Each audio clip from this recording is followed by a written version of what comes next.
ನಮಸ್ತೆ ಸ್ನೇಹಿತರೆ, ನನ್ನ ಚಂದ್ರಕಲಾ ಚಾನಲ್ಗೆ ಸ್ವಾಗತ. ಇವತ್ತು ನಾನು ತೊಂಡೆಕಾಯಿ ಗೊಜ್ಜು ಮಾಡ್ತಾಯಿದ್ದೀನಿ. ಹೇಗೆ ಮಾಡೋದು ಅಂತ ಹೇಳ್ತೀನಿ. ಅದಕ್ಕೆ ಬೇಕಾಗಿರೋ ಇಂಗ್ರೀಡಿಯೆಂಟ್ಸ್ ಹೇಳ್ತೀನಿ ನೋಡಿ. ಈರುಳ್ಳಿ ಹುರಿದಿರೋದು, ಬಿಳಿ ಎಳ್ಳು, ತೆಂಗಿನ ತುರಿ, ಬ್ಯಾಡಗಿ ಮೆಣಸಿನ್ಕಾಯಿ ಮತ್ತು ಟೊಮೆಟೊ, ಖಾರದ ಪುಡಿ, ಅರಿಶಿಣ, ಅದ್ರ ಜೊತೆಗೆ ಹುರಿದಿಟ್ಟರೆ ಕಡಲೆಕಾಯಿ ಬೀಜ ಪ್ಲಸ್ ಮಸಾಲೆ ಗ್ರೈಂಡ್ ಮಾಡೋದಕ್ಕೆ ಚಕ್ಕೆ, ಕಾಳುಮೆಣಸು, ಏಲಕ್ಕಿ, ಲವಂಗ, ಸೋಂಪು ಮತ್ತು kasuri methi, ginger garlic paste plus ಇಂಗು. ಬನ್ನಿ ಹೇಗೆ ಮಾಡೋದಂತ ನೋಡೋಣ. ಮತ್ತು ತೊಳೆದು ಹೆಚ್ಚಿಟ್ಕೊಂಡ್ರೆ ತೊಂಡೆಕಾಯಿ. ಈಗ ಮಸಾಲೆ ಗ್ರೈಂಡ್ ಮಾಡೋಕ್ಕೆ ಕಡಲೆ ಬೀಜ, ತೆಂಗಿನ ತುರಿ, ಹುರಿದಿರೋ ಎಳ್ಳು, ಕೆಂಪು ಮೆಣಸಿನ್ಕಾಯಿ,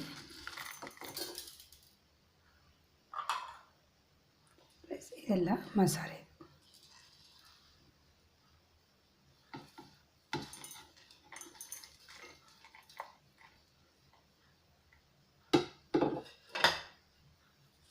ಸ್ವಲ್ಪ ಉಪ್ಪು, ನೀರು. ಇದನ್ನ ಗ್ರೈಂಡ್ ಮಾಡೋಣ. ಒಂದು ಮಸಾಲೆ ಗ್ರೈಂಡ್ ಮಾಡಾಯಿತು. ಈಗ ಹೇಗೆ ಮಾಡೋದು ಅಂತ ನೋಡೋಣ. ಕಡಾಯಿ ಇಟ್ಟಿದ್ದೀನಿ, ಎಣ್ಣೆ ಹಾಕೋಣ.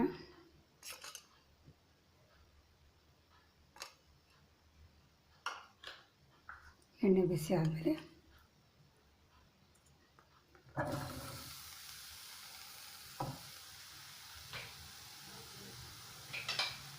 ಈರುಳ್ಳಿ ಹಾಕಿದ್ದೀನಿ.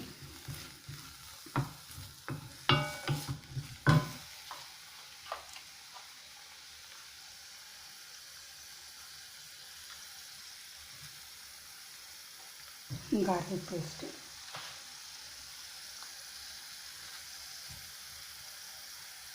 ಜಿಂಜರ್ ಪೇಸ್ಟ್ ಸ್ವಲ್ಪ ಫ್ರೈ ಮಾಡಬೇಕು.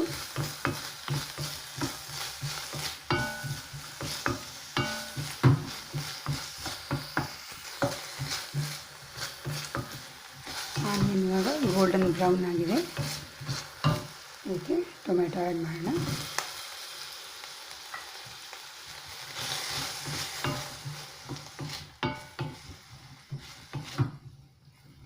ಹಸಿ ವಾಸನೆ ಹೋಗೋ ತನಕ ಸ್ವಲ್ಪ ಇದನ್ನು ಹುರಿಬೇಕು. ನೋಡಿ, ಈಗ ಫ್ರೈ ಆಗಿದೆ. ಇದಕ್ಕೆ ಹಸಿಮೆಣಸಿನ ಪುಡಿ, ಖಾರದ ಪುಡಿ, ಅರಿಶಿನ, ಇಂಗು ಚೆನ್ನಾಗಿ ಮಿಕ್ಸ್ ಮಾಡಿ.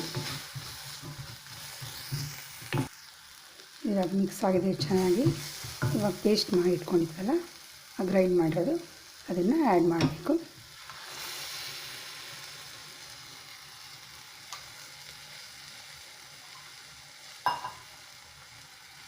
ಸ್ವಲ್ಪ ನೀರು ಹಾಕಿ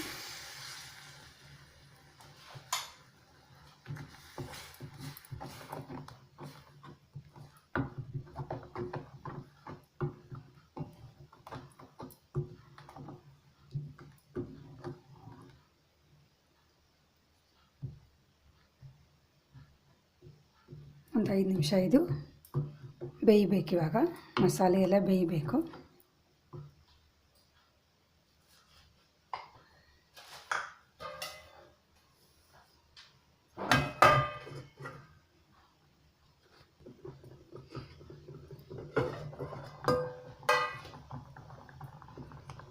ಮಸಾಲೆ ಇದು ಇವಾಗ ಬೆಂದಿದೆ. ಇದಕ್ಕೆ ನಾವು ಹೆಚ್ಚಿಟ್ಕೊಂಡಿರೋದು ತೊಂಡೆಕಾಯಿನ ಸೇರಿಸ್ಬೇಕು.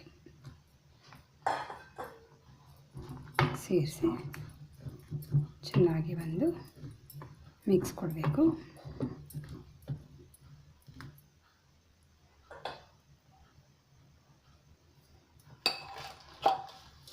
ಸ್ವಲ್ಪ ಹೊತ್ತು ಮತ್ತು ಒಂದು 5-10 ನಿಮಿಷ ತರಕಾರಿ ಬೇಯೋ ತನಕ ಇದನ್ನು ಮುಚ್ಚಬೇಕು.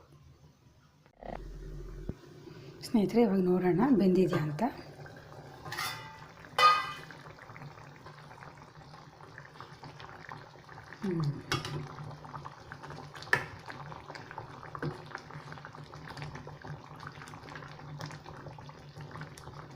ಪೂರ್ತಿಯಾಗಿ ಬೆಂದಿದೆ. ಇದು ರುಚಿಗೆ ತಕ್ಕಷ್ಟು ಉಪ್ಪು ಹಾಕೋಣ.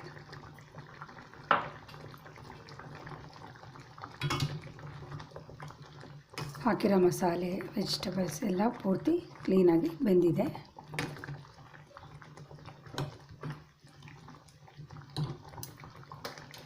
ಕೊನೆಗೆ ಕೊತ್ತಂಬರಿ ಸೊಪ್ಪು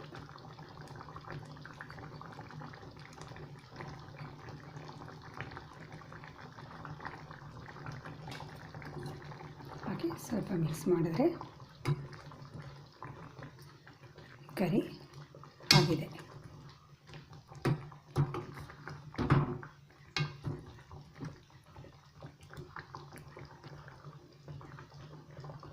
ಕಂಪ್ಲೀಟ್ ಆಗಿದೆ. ಗ್ಯಾಸ್ ಆಫ್ ಮಾಡೋಣ.